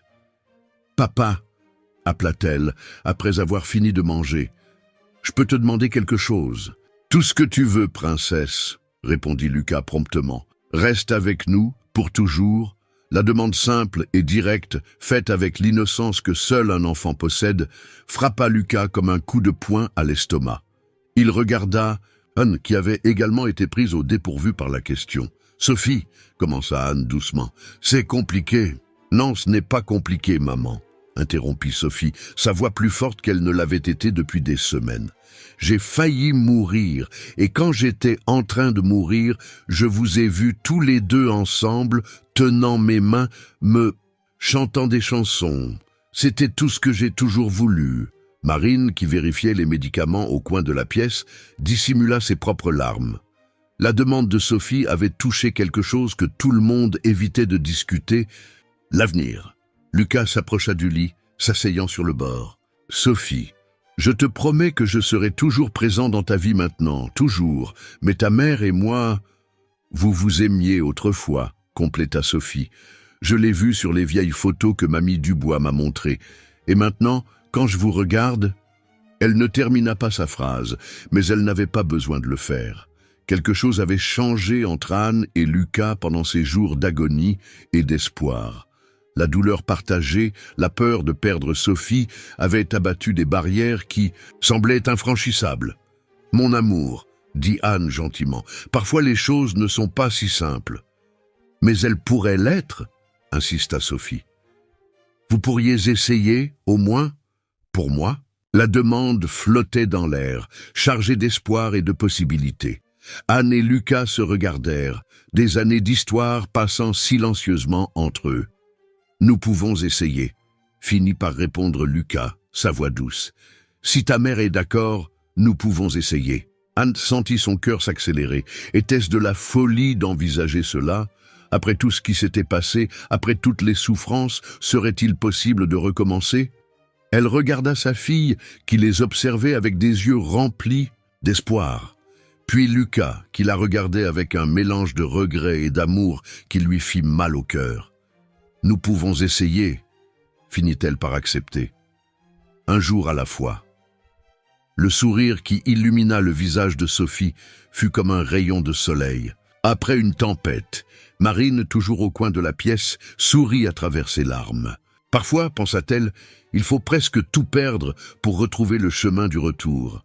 Cette nuit-là, pendant que Sophie dormait paisiblement, Anne et Lucas parlèrent pour la première fois depuis des années, sans colère ni accusation. Il y avait beaucoup à dire, beaucoup à pardonner, mais l'amour pour leur fille avait ouvert une porte que tous deux pensaient être fermée à jamais. Et ainsi, dans le même hôpital où ils avaient failli perdre Sophie, quelque chose de nouveau commençait à naître. Une seconde chance non seulement pour elle, mais pour tous. 1 mois s'était écoulé depuis le jour où Sophie avait failli partir. L'automne arrivait doucement dans la ville, peignant les arbres de l'hôpital avec des tons dorés et rouges. Le rétablissement de la fillette surprenait même les médecins les plus expérimentés. C'était comme si, après avoir trouvé sa famille véritablement unie, son corps avait trouvé des forces renouvelées pour se battre. Ce samedi matin, Anne aidait Sophie à s'habiller. C'était un jour spécial. Après 45 jours d'hospitalisation, elle allait enfin sortir. Le traitement continuerait à la maison, mais les médecins étaient optimistes quant à son rétablissement. « Maman » appela Sophie pendant qu'Anne peignait ses cheveux qui formaient maintenant un doux duvet foncé recouvrant sa tête. « Est-ce que papa vient aujourd'hui ?» Anne sourit, arrangeant la nouvelle blouse que Lucas avait achetée pour sa fille. « Bien sûr qu'il vient, mon amour. Il est juste allé régler quelques affaires au travail et il revient. » Au cours des dernières semaines, Lucas s'était complètement transformé. Il avait démissionné de l'entreprise de sa famille, vendu ses actions et ouvert sa propre entreprise, quelque chose de plus petit, de plus simple, qui lui permettrait de passer plus de temps avec Sophie. Ses parents, mécontents de sa décision, avaient coupé les ponts avec lui, mais pour la première fois de sa vie, Lucas sentait qu'il faisait la bonne chose. Marine entra dans la chambre, portant quelques papiers. Bien qu'elle ne soit plus la fiancée de Lucas, elle était devenue une présence constante dans leur vie. Son amitié avec Anne grandissait de jour en jour, et Sophie l'adorait. « J'ai apporté les derniers examens », annonça-t-elle en souriant. « Ils sont encore meilleurs que les précédents. » Sophie applaudit joyeusement, ce qui, il y a quelques semaines, aurait été impossible en raison de sa faiblesse. « Ça veut dire que je peux vraiment rentrer à la maison ?»« Oui, princesse », confirma Marine, s'approchant pour embrasser le front de la fillette. « Mais tu vas devoir promettre de suivre toutes les recommandations médicales, d'accord ?»« Je promets », répondit Sophie promptement. « Et tu vas continuer à nous rendre visite, hein ?» Marine échangea un regard ému avec Anne. « Bien sûr, et que oui, chaque fois que je le pourrai. » La porte s'ouvrit à nouveau et Lucas entra, portant un ours en peluche presque plus grand que Sophie. Ses yeux brillaient de joie en voyant sa fille assise sur le lit, rose et souriante, une image si différente de la fillette fragile qu'il avait rencontrée le jour de son mariage raté. « Papa !» s'exclama Sophie, ses yeux s'écarquillant en voyant le cadeau. « Il est pour moi ?»« Bien sûr que oui, princesse, » répondit-il, plaçant l'ours à côté d'elle sur le lit. « J'ai pensé que tu aimerais avoir un compagnon pour ta nouvelle maison. » Anne haussa un sourcil. « Nouvelle maison ?» Lucas parut soudainement nerveux. « Eh bien, je voulais te parler de ça, en privé. » Marine comprit rapidement le sous-entendu. « Viens, Sophie, allons montrer ton nouvel ami aux infirmières pendant que tes parents discutent. » Après leur départ, Lucas s'assit sur le bord du lit, ses mains agitées, trahissant sa nervosité. « Anne, commença-t-il, je sais qu'il est tôt, que nous avons encore beaucoup de choses à régler entre nous, mais j'ai acheté une maison, pour nous 3. » Anne sentit son cœur faire un bond. « Lucas, laisse-moi terminer, s'il te plaît, » demanda-t-il. « C'est une maison simple, rien comparé au manoir de mes parents. Elle a un grand jardin, parfait pour que Sophie joue quand elle sera plus forte. Elle est située près de l'hôpital pour faciliter son traitement. Et elle a 2 chambres doubles, une à chaque étage. » Il fit une pause, rassemblant son courage pour continuer. « Je ne te demande pas de redevenir ce que nous étions autrefois. Je veux seulement que nous essayions de créer un foyer pour notre fille. Tu peux prendre la chambre du haut, je prendrai celle du bas. Nous pouvons y aller doucement, sans pression. » Anne l'observait en silence, des larmes silencieuses coulant sur son visage. Il était difficile de croire que c'était le même homme qui avait nié l'existence de Sophie pendant si longtemps. « Pourquoi fais-tu ça, Lucas ?» demanda-t-elle doucement. « Parce que j'ai failli vous perdre toutes les deux, » répondit-il, sa voix étranglée. Parce que j'ai passé 10 ans à vivre un mensonge, à essayer d'être le fils parfait, l'entrepreneur parfait, et ce n'est que lorsque j'ai vu notre fille se battre pour survivre que j'ai réalisé à quel point j'avais tort, à quel point j'ai gâché ma vie. Il se leva, marchant jusqu'à la fenêtre. Je sais que je ne mérite pas de seconde chance, Anne. Je sais que ce que j'ai fait est impardonnable. Mais Sophie, elle nous a donné une leçon d'amour et de pardon que je n'oublierai jamais. Et s'il y a la moindre chance, aussi infime soit-elle, que nous puissions faire en sorte que cela fonctionne. Anne s'approcha de lui, son cœur battant la chamade. Tu as raison, tu ne mérites pas de seconde chance. Lucas ferma les yeux, acceptant le coup, mais Anne n'avait pas terminé. Mais Sophie mérite une première chance d'avoir une famille. Une vraie famille? Il se tourna pour la regarder, osant à peine croire ce qu'il entendait. « Ce ne sera pas facile, » continua Anne. « Il y a beaucoup de rancœur, beaucoup de douleur entre nous. Mais si tu es vraiment prêt à essayer, je le suis, » répondit-il immédiatement, « de tout mon cœur. » À ce moment-là, ils entendirent des rires venant du couloir. Sophie revenait dans son fauteuil roulant, poussée par Marine, l'énorme ours en peluche sur ses genoux. « Regarde, papa !» s'exclama-t-elle joyeusement. « Tati Marine a dit que quand j'irai mieux, elle m'apprendra à faire des tresses dans ses cheveux. » Lucas et Anne échangèrent un regard, souriant à travers leurs larmes. Comment un enfant qui avait tant souffert pouvait-il encore conserver cette joie, cette pureté? « Sophie !» appela doucement Anne. « Ton papa veut nous montrer quelque chose, une surprise. » Les yeux de la fillette brillèrent. « Qu'est-ce que c'est ?» « Notre nouvelle maison, » répondit Lucas, s'agenouillant à côté du fauteuil roulant. « Un endroit où nous pouvons être une vraie famille. Qu'est-ce que tu en penses ?» Sophie regarda de l'un à l'autre, son sourire illuminant toute la pièce. « Tous ensemble? Pour toujours ?»« Tous ensemble, » confirma Anne. Un jour à la fois. Marine observait la scène avec le cœur rempli d'émotion. Au cours des dernières semaines, elle avait appris que parfois l'amour prend des formes différentes de celles que nous imaginons. Que parfois, il faut perdre un rêve pour trouver un but plus grand. « Tati Marine !» appela Sophie. « Tu viendras aussi nous rendre visite dans la nouvelle maison, hein? Chaque fois que vous voudrez de moi, princesse. » Le médecin entra dans la chambre avec les papiers de sortie, souriant en voyant la scène, familiale. Eh bien, il semble que tout soit prêt. Sophie est officiellement autorisée à rentrer chez elle. Maison. Le mot avait maintenant une signification complètement nouvelle pour eux tous. Pendant qu'ils rangeaient les dernières affaires de Sophie, Anne ne pouvait s'empêcher de penser à quel point la vie pouvait être pleine de revirements. Il y a un peu plus d'un mois, elle avait emmené sa fille mourante confronter le père qui n'avait jamais voulu la connaître. Maintenant, ils étaient sur le point de commencer une nouvelle vie ensemble. Lucas prit Sophie dans ses bras, refusant le fauteuil roulant pour les derniers mètres. « Prête à rentrer à la maison, princesse ?» Sophie passa ses bras autour du cou de son père, posant sa tête sur son épaule. « Prête, papa. Enfin prête. » 6 mois s'étaient écoulés depuis que Sophie avait quitté l'hôpital.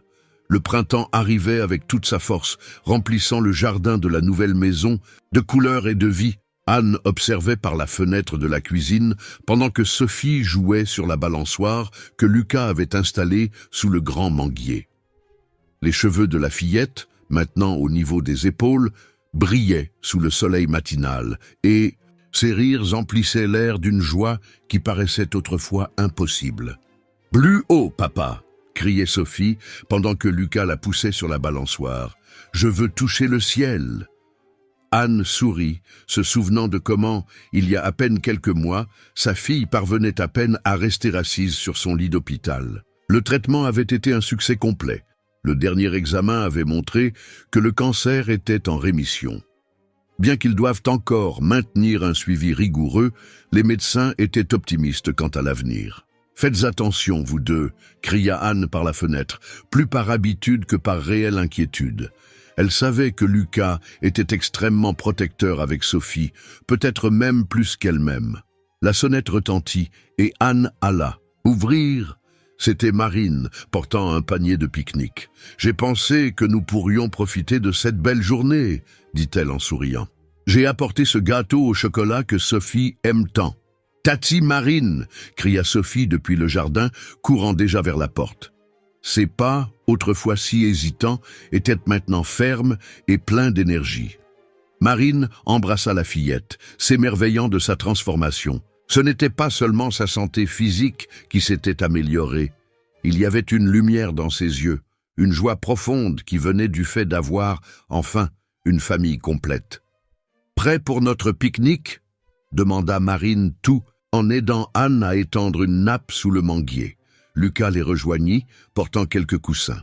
Au cours des derniers mois, il s'était complètement transformé. Il avait abandonné les costumes coûteux pour des vêtements plus décontractés, troqué le bureau luxueux pour un travail qui lui permettait de passer plus de temps à la maison. Sa nouvelle entreprise, bien que plus petite, se développait sainement. « Papa », appela Sophie en grignotant une part de gâteau, « raconte à Tati Marine la surprise. » Lucas et Anne échangèrent un regard complice.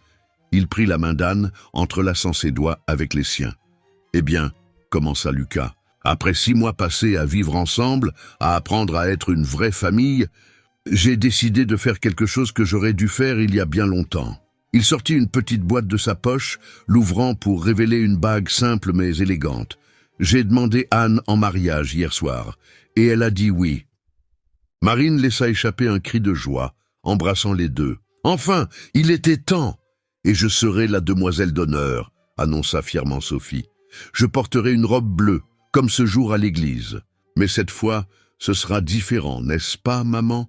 Cette fois, ce sera joyeux. » Anne prit sa fille dans ses bras, embrassant le haut de sa tête. « Oui, mon amour, cette fois, ce sera très joyeux.